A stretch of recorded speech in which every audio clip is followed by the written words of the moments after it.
We're not going to do another one of these things where like you try to argue that Tom Brady's not the greatest of all time, right? Like you did with Jordan. 100%. That's exactly what I'm going to do. Mm, Grogu over Yoda.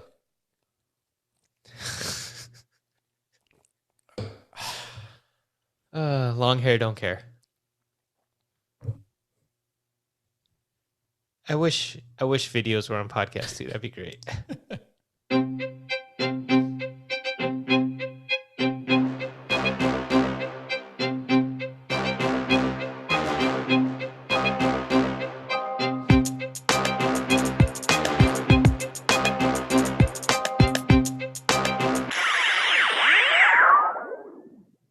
Don't you feel like a fighter coming out of like the tunnel when that song plays? I feel pumped, the bass beat.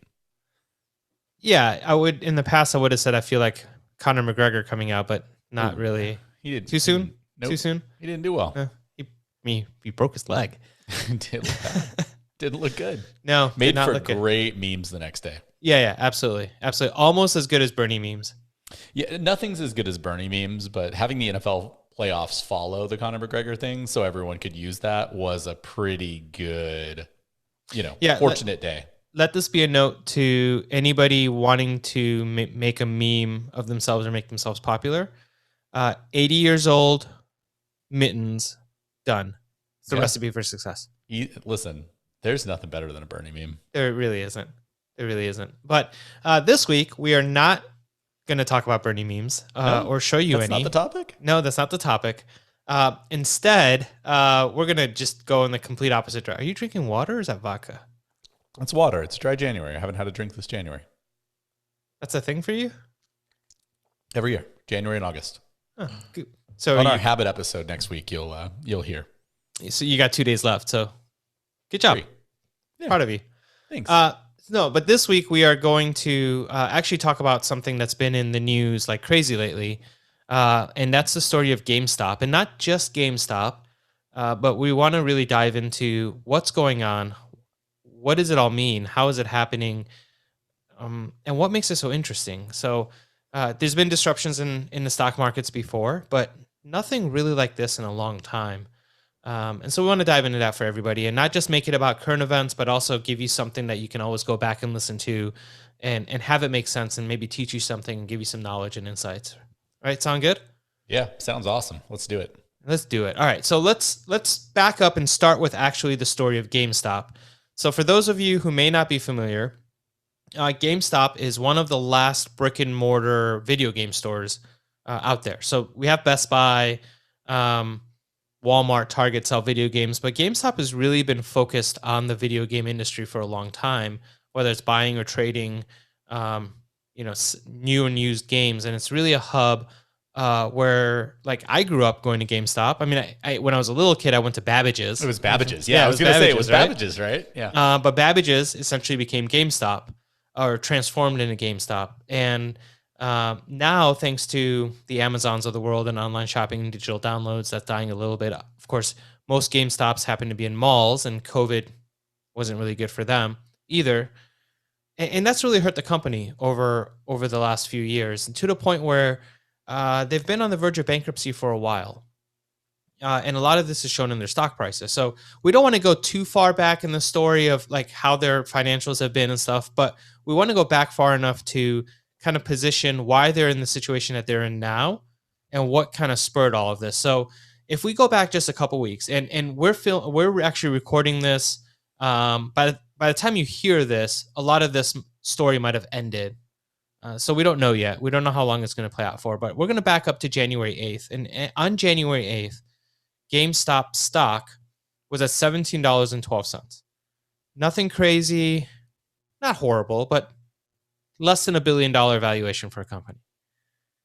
20 days later, at its peak, the stock was at $396.50. And if I carry the one and divide by 2, that's a 2,300% increase in stock value. So it takes you from a sub-billion dollar company to like a 30+ billion dollar company. And not to say that the company is actually worth 30 billion. I mean, I guess it depends how you look at it. Nothing in their business has changed. Right. But now they got PlayStation 5s in stock that week. for like 2 seconds. For 2 seconds. Actually, I saw with a bundle. With a bundle of stuff you don't need. I saw somebody had posted something saying that, yeah, but they'll still buy your old Nintendo back from you for $5. They will, and they'll still sell you a Game Boy Advanced for $125. Yeah, exactly. So huge increase in valuation. And a lot of you might be wondering, like, how did they get there? What happened in 20 days? And we could make it, if we used one-word answers for this, I mean, I think the most obvious one-word answer is Reddit.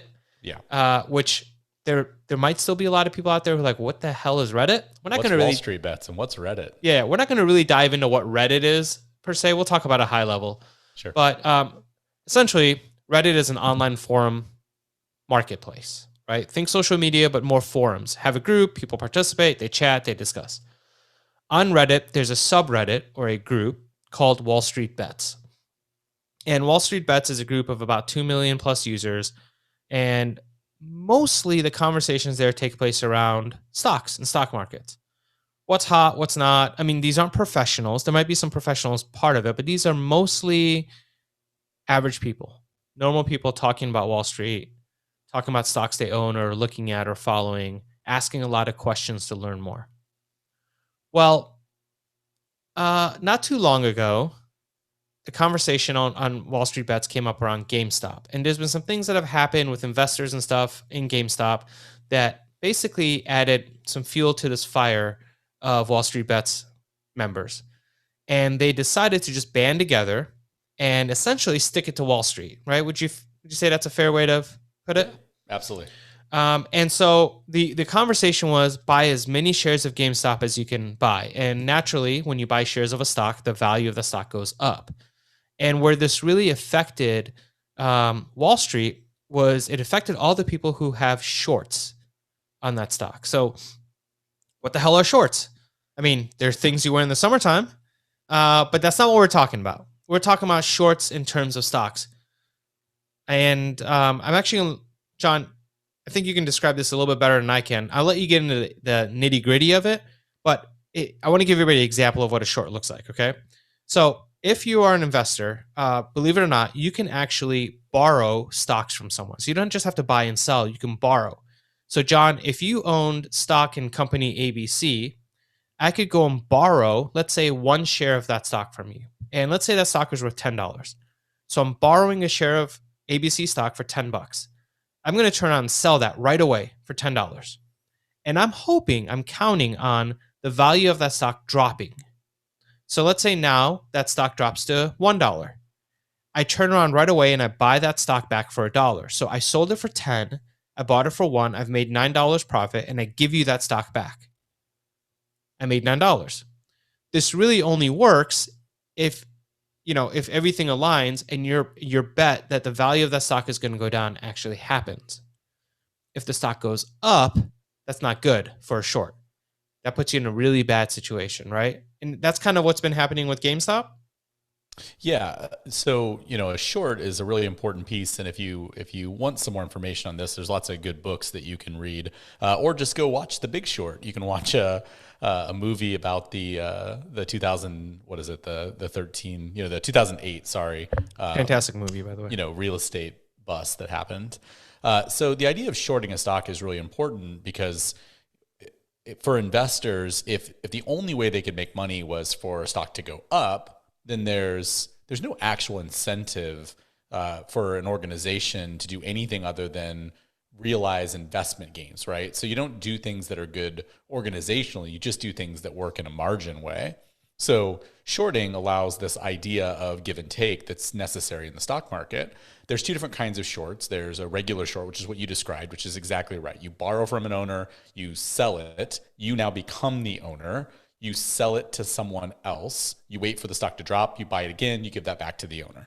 So think of it as a loan, and you're going to go make some money on that loan before the money drops out. Now, when you do a short, there's an obligation to give it back to that investor within a certain time frame at that given price. So the volatility comes if the stock goes up, that you now have to go buy that stock back at a higher rate because you sold it, remember? So you can give it back to the investor at the lower rate. That's where your loss profile comes in. Now, if you go back to 2008 when we had that economic fall off. There was this idea of a naked short, which is a really interesting thing in the stock community, which is the idea of borrowing when you can't even actually borrow it. So it's borrowing something you don't even have. A lot of people, when they describe short sales, are talking about that, and they're misinformed. So like Elon's tweeting right now about how short sales are evil. Well, he's actually talking about naked shorts. And there's a lot of really good studies about whether naked shorts even have the impact that's expected. But short sales, exactly as you described, are exactly what happened in this case. So a whole bunch of people shorted the stock for a very long time because they thought it was going to fall through the earth. Yeah, and thanks to Wall Street Bets and Reddit, it didn't, right? So now you've got um, investors, hedge fund companies losing billions of dollars because the price of the stock has gone up through the roof. And meanwhile, these folks that are buying all the stock are making a lot of money if they turn around and sell it. But you put yourself in a pretty bad situation at that point, right? So if you put all your eggs in this basket of we're going to make these short sellers pay by buying as much stock as we can to raise the price up. In turn, they have to sell their shorts or they have to buy back their shorts because they owe people shares back. And the more of these stocks that they buy to return the loans continues to jack the price up, it's hurting them. Yeah, and to give people context here, because I think your description is really apt, but we can make it real about GameStop in this case. If you're Melvin Capital, this is an organization, a brokerage that was shorting the stock, right? Let's just say they shorted 10 shares, and they're shorting hundreds of thousands of shares, but let's call it 10 for the sake of conversation. They buy those shares at $180 for 10 shares, hoping it's going to fall to $3 a share, so they'll sell it, again. At $180, they buy it again at 30. They give it back to you. They make the 150 on the deal, right? Right. That stock in aftermarket got to 483. Heck, now it's fallen off. It's at 193. But if you go 193, that's 1930. Well, that means they bought it at $180. They have to go spend $1,930 so they can give Amir, who they borrowed it from, back his $180. So they're going to take a net loss on that. Now multiply that by 100,000 shares. Well, yeah, and they've lost about $5 billion in 20 days. So it's been a little bit. Yeah, it's a little bit. So hey, real quick, because I don't know, and maybe you can enlighten me and everybody listening. This whole idea of borrowing a stock, right? So I can borrow stock from you. Is there a timetable? Is there that I have to return it? Is there interest paid or accrued the longer I keep it? Like, just really high level, how does that work? Well, it depends on the brokerage that you're in and whether they allow that. So there's actually no mandated limit for how long that a short can be held. But you have a broker that has to be willing to loan that stock. And the understanding is that when you borrow that stock, I can request it back instantly.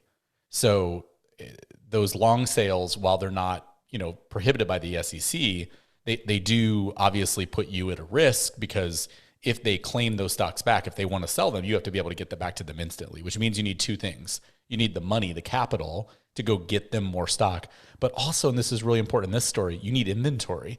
You've got to have stocks to buy. And this is the thing I think people misunderstand about the stock exchange. A buy and a sell have to happen at the same time. You can't have more buyers than sellers because there's a finite amount of this stock, right? Right. So if I want to go buy a share of stock, I have to have someone willing to sell it. And you can get into the nuance of like the New York Stock Exchange is a physical stock and NASDAQ's an electronic stock and how that all works. But the net is we've got to be able to have buyers and sellers. And in the case right now of GameStop, you've got an inventory problem because there's not even enough inventory to go buy to pay off your shorts. Right. Which means if you're a short seller or somebody who's borrowed these shares, the only people to buy it from are the folks that put you in this position in the first place. And now you're back against the wall with empty pockets. That's right. So, okay, so we talked about what a short sale is. We talked about the situation of GameStop and how we got to this point and the influence that Reddit has had on it. And to be fair, it's not Reddit, right? Reddit is the platform or the community for folks to come together and do this. You and I talked a little bit about our positions and what we think about this, and I want to talk about that a little bit deeper here on the cast. But before I go there, there's another component to this whole story that has really kind of helped make this all possible. And that's another company known as Robinhood. So Robinhood has been around for about 6 years. They were founded around 2013 or so. They went live in 2015. They're not a public company. They're still a privately held company. They're getting ready to go for a public evaluation. I think they're saying it's around $20 billion IPO, which is insane. Um, And their to their, CEO is the lead singer of Panic at the Disco, right? I think so. I wonder if he's got Panic. You should look up a picture of him. Go ahead. Yeah, Anyway. awesome. Um, but to their credit, Robinhood has definitely made a huge positive impact in the world of stocks in the past 5 years. And just one of the big things that they've done. So since day one, they've kind of been known for this community, or not community, but this outlet where you can buy stocks without paying commission fees. So historically, before Robinhood and companies like it, if I want to buy any amount of shares of any company, I had to pay a commission fee to buy. Obviously, when you sell, there's fees associated in taxes, and we're not going to get into all that. But Robinhood changed the game, and through their influence, a lot of other companies have also dropped their fees. They've dropped the commission fees. So that's some good that they've done, and have made it more accessible for the everyday average person to buy and sell stocks. And COVID has absolutely helped over the past year. I mean, a lot of people are working from home or spending more time at home. The number of normal everyday people getting involved in the stock market has gone through the roof, right? And Robinhood's been one of the biggest platforms here, but it's not to say they've done everything right. And I say right in air quotes because we all have our different perspectives and opinions. But Robinhood has made this possible, but now they're trying to cover their own ass, possibly, by backtracking. So what's going on there? Well, so this is where it's interesting, right? And this is where the story takes, for me, what is the most unique turn about it all. There's this interesting world we're in right now where everyone has a really strong opinion on everything that happens on the internet. And so many of my friends have commentary about, take down Wall Street, they're evil, which, okay. I agree in some ways, but it's also a backbone of our economy. So I've got some struggles there. Now, Amir and I aren't reporters. We don't work in finance. None of this is advice about how you should invest, nor is this necessarily fact. This is just some things that I think are really interesting. Here's a couple facts. Robinhood, they have to make money somehow, right? So sure, they don't charge you fees, but they still gain revenue, and they get most of it from this company called Citadel. That's another brokerage firm. And what Robinhood gives them is the fire hose. So they tell Citadel what retail investors, you and me, who are on Robinhood buying something, are buying. And they get that information just a few milliseconds before you get to execute your trade. So if you're Citadel and a large group of people begin to make an investment in a company, you get to see that movement before the actual trade happens, right? Mm-hmm. So you could potentially make movements before that happens. So what's really interesting about how this whole kind of circle looks and where it's getting a little sketch is ultimately Citadel, the company that Robinhood is backed by, they're not the main brokerage house that was shorting the stock. It was a different brokerage house called Melvin, right? So as Melvin started to lose money, I think you said it right, they lost like $5 billion on this. Other companies, Axe Capital and the rest, make investments in these brokerage firms to save them. Citadel, for example, just made a $2.75 billion investment in Melvin, which is really interesting. Citadel is doing really well right now off of this Robinhood trade, this GameStop sequence. And there's a couple other stocks that are in this too. And here's what's really interesting. So licensed brokers, they can't manipulate stocks without going to jail. Martha Stewart went to jail for less than that, right? They have to be really thoughtful about what they put out there to the world. So there's a whole bunch of people on Reddit right now that think they're taking down Wall Street because they made one brokerage house lose money. Here's my counterpoint to that. The other brokerage house knew what they were doing milliseconds before they knew what they were doing. By the way, they probably have people on Reddit seeing that too. And there's nothing better for them than for a market to be manipulated by the people, because the people aren't licensed, so they don't have any risk of going to jail. And when you look at the volume of trades that happen, sure, I get it. There's like 1.2 million people on that Reddit forum. Look at the volume of trades that happened when it went from 120 to when it went to 380. That was a major investment, which are these brokerage houses. Wall Street didn't lose on this deal. Wall Street won big on this deal. They did just fine. A brokerage house lost in this deal. Many other brokerage houses did just fine. Meanwhile, all those people on Reddit are now holding stock that's going to have the bottom fall out from under it. Now, not in the short term because there's a supply demand issue. It actually will probably go up for the next 2 weeks at least. But they're going to end up on the downside of this one because they're gambling. And make no mistake, brokerage houses invest. This is trading. This is gambling. And there is a big difference between those two things. And this is not going to be little guy wins and takes down Wall Street.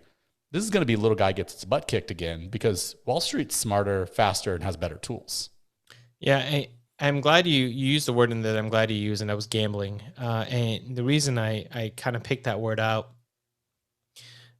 specifically in terms of Robinhood, like Robinhood over the past few years or so has been kind of under a little bit of scrutiny from the SEC because they've almost made buying and selling stocks very similar to gambling. And playing in the stock market, sure, you can say you're gambling because you're risking, but it shouldn't seem like you're at a casino playing an electronic game, right? And Robinhood has done some things like if your stock values go up, your screen turns green. And if your stocks are going down, your screen turns red. And they've made it very consumer friendly, but in the same time, they've almost made it addicting for the average consumer, kind of like gambling is. And you're right, Melvin lost money. Everybody else made money. And by the way, Melvin, maybe they didn't lose money if they're just getting money back from the company that is making money. Like, you're not at a loss. It's a necessary evil for the umbrella corporation to continue to grow. Well, yeah. And so I think it's really interesting. There's a guy named Stephen Morris who wrote an article called Risk Management with Interdependent Choice. And in it, he describes that normal times, the day in, day out movement of the stock market's like roulette, right? It doesn't matter how many people are at the table, and it doesn't matter what the feel of the area is. Like the bets are always the same. But when you apply market stress, it becomes like poker, and there becomes a psychological element to all of this. So you're no longer just betting on what is the probability, you're actually betting on the people and what they're going to do. And that's where we're at right now. And you're trusting that you have enough intuition to outbet people that do this for a living with technology that's way more apt than anything you have. So we're not, again, out here to give any advice, but I think there's a little bit of pride being spun around there of like, we did it, we took him down. I don't think they did. And I just got to call this out because I think it's really important for those folks. I am sure there are some truly altruistic people out there on Reddit that just wanted to go stick it to the man. But a lot of people made money on these deals. Lots of money. So that's not altruistic. That's market manipulation. Yeah. When billion-dollar companies do market manipulation, people get up in arms and say, see, look how evil they are. Right. But when the little person does it, it doesn't feel so bad anymore. Now it's okay. Now, more power on you. Good job. You won. They lost. I get it. But that's gambling. And if you want to gamble, go to Vegas and gamble. But here's what I'd say. In 2008, when the market crashed, if you put your money in a regular S&P fund or maybe a global fund, S&P 300% up from them, global fund up 500% from them. If you're investing, this isn't the way you do it. Right. Retail investment's interesting. It's fun to do. But this is where people tend to get taken, and you can go to Vegas and you can win big, but you better go home because if you stay for that second, third, and fourth day, you're going to go home broke, just like everyone else. And that's what's happening right now with GameStop, right? So the folks that are sitting on now, and on the day that we're recording after hours, the stock is down almost 50%, 60%. It's cut in half. But even then, if you bought shares at 17 and you're sitting on shares at 150, like just sell. Stop being greedy because pretty soon it'll behoove you to sell now. Yeah. I think so. But last thing on this topic, because we are running a little short on time. I want to go back to Robinhood and just kind of focus on this concept of, I'll call it censorship, right? So Robinhood, as of today, has stopped trading or buying, I should say, stopped its users from being able to buy GameStop stock, AMC stock, BlackBerry, Blockbuster. I didn't even know Blockbuster had stock anymore, but yeah, they're there. So these are just four of these companies that have had a lot of like shorts on them. Yeah, they're allowing users to sell their stock. So if I own GameStop stock on Robinhood, I can sell it, but but I can't buy anymore. And that seems to me, it doesn't, I mean, first of all, it doesn't seem right or ethical in any way. It very much seems like Robinhood is having an oh shit moment, like, oh shit, we fucked up. We are now at a high risk of either losing money, losing users, which means losing money, or being heavily fined by the SEC. And so we need to do what we can do to cover our own ass. And hey, so what are we going to do? We're going to stop people from being able to continue driving the stock price up. By the way, ironically, if you want to sell all day. And what does that do if a bunch of people sell? It crashes the stock back down, right? So are they working with the shorts? I don't know. This is where it gets really interesting. And I think, we're lucky to have investigations that are going to tell us the answers to this. And this is why I love really good journalism, because I think people will dig in and find the answers. But I don't think you can be 40% backed by Citadel and then act altruistically and say, well, we just wanted to make sure the market was responsible. I think you can always chase back the money. The bet is, I don't know that they did something as nefarious as been guided by a brokerage house, but I think they want to protect their relationships with those houses, because they aren't one. They claim to be, but they're not, and they can't trade without them. So I'm going to bet that that's what we uncover, and I would be surprised if they exist 1 year from today. Robinhood? Yeah. So do you think they're going to go public still, or do you think that just gets put on hold? I think this is how these things start, and this is how these things end.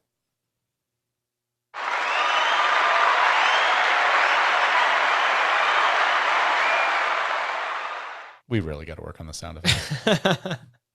We do. All right, Amir, we are ready for the 2-minute warning. And today we are going to talk about the Super Bowl. So by the time people hear this, there will be 4 days until the big game. And I want to know who you got, who you think is going to win, and why. Well, I want you to go first because I want the upper hand here. So. Oh, well, this is easy then. Yeah, I'll kick it off. Okay. Patrick Mahomes and the Kansas City Chiefs are going to win the Super Bowl. I know you're going to tell me about this Tom Brady guy and how great he is and how well he's played. And you've probably pulled numbers, and you know that Tampa Bay has the best weighted DVOA of anybody. And I understand. You think that they're really good because they've got a whole bunch of Pro Bowl players and a really good receiver. But here's a couple of things to think about. No one with a good receiver ever wins the Super Bowl except Jerry Rice. It's not a thing. The best receiver doesn't do anything. And Tom Brady has a lot of Super Bowls, 6 of them actually, and it doesn't come from him throwing for 400 yards a game. He did that one time, and I'm pretty sure he lost to Philly. So here's what's going to happen. Patrick Mahomes, the GOAT, is going to get his second Super Bowl title. And you are going to come on this podcast and say, man, I was wrong, and my team lost by 10, and I'm sad now because Tom Brady has to retire, and so does Gronk. Back to professional wrestling. All right, before I actually start, you're lucky that our subscribers, all 5 of them, love our show, because if I was just listening to this and I heard you say Patrick Mahomes is the GOAT, I would just turn off the rest of the podcast. But since I get a full minute, let me start by saying you're wrong. The Bucs are going to win, and here's why. First of all, I know you talked about stats and numbers and saying that I'm going to say this and that and whatever acronym you use. I don't even know what that is. It's not about one wide receiver. It's about an amazing offense. Sure, Kansas City has the number 1 ranked offense. Bucs have the number 5 ranked offense. But there's a lot of things that have changed in the past 5 weeks of the season. The Bucs have found a running game, a strong running game behind Fournette and Rojo. Their passing game is legit. Their defense is legit. And essentially, the only place that they really lack is special teams. But none of that matters when you have TB12.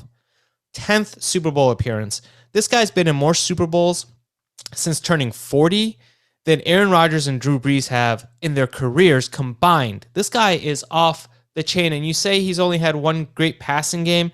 Maybe. He's got a 65% completion rating in the Super Bowl, 2,800 yards, 18 touchdowns, and 6 interceptions. And don't forget what he did to Atlanta, which means no lead is safe. And yes, Atlanta, I brought you back up because you'll never be forgotten. Go Bucs, go. Okay, you went over. You're disqualified because you went over your time limit. Go Bucs, go. This is nonsense. Go Chiefs.